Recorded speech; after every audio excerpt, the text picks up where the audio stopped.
Hello दोस्तों, मैं कंचन अपन यूट्यूब चैनल पर सभी का स्वागत करती हूँ। हम दोनों बहन विवाह गीत लेकर आए हैं। गीत अच्छी लगे तो लाइक शेयर सब्सक्राइब और कमेंट करके जरूर बताना गीत कैसी लगी। मऊरा पहिरी दुल्हे गए ससुररिया, ससुर जे पूछिए कब जी।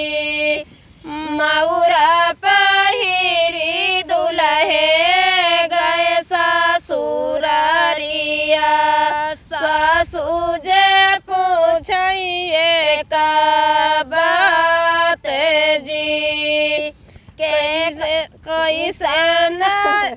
जैसे दिमाग है वही है। फिर से चलो, फिर काट दे रहा जी। चलो चलो।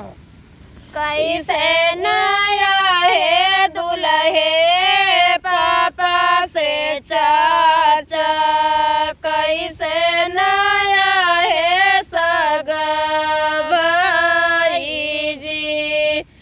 कैसे नया है दुल्हे पापा से चाचा, कैसे नया है छगा भाई जी।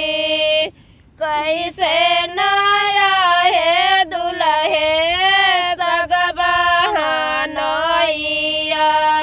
जेकरा से सजल बारात जी। कैसे नया है दुल्हे सगा बहनोइया, जेकरा से सजल बारात जी। पियरी पगड़िया सासू पापा से चाचा, छैला उमरिया सगा भाई जी। पियरी पगड़िया सासू पापा से चाचा, छैला उमरिया सगा भाई जी। गड़वा चढ़ला सासू मोर बहनोइया, जेकरा से सजल बारात जी। गड़वा चढ़ला सासू मोर बहनोइया, जेकरा से सजल बारात जी। ये तरी बचन जुनी सासू का माना रानी, दुल्हे से रही मुस्काई जी। ये तरी बचन सुनी सासू का माना रानी, दुल्हे से रही मुस्काई जी।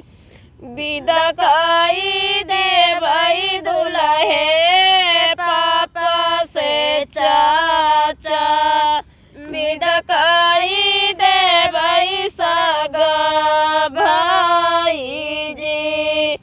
विदा कई देवई दुल्हे पापा से चाचा, विदा कई देवई सगा भाई जी। एक नाही विदा करबई सगा बहनोइया, जेकरा से सजल बारात जी। एक नाही विदा करबई सगा बहनोइया, जेकरा से सजल बारात जी। रख ले मोरी सासू पापा से चाचा,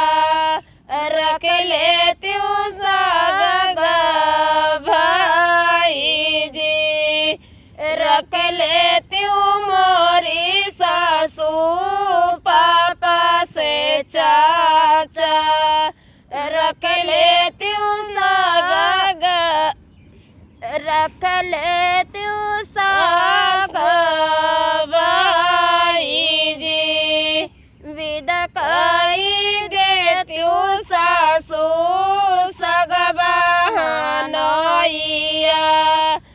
बहिनी जगत हुई है बाट जी विदा कही देती हूँ सासू सग बहनोइया बहिनी जगत हुई है बाट जी विदा कही देती हूँ सासू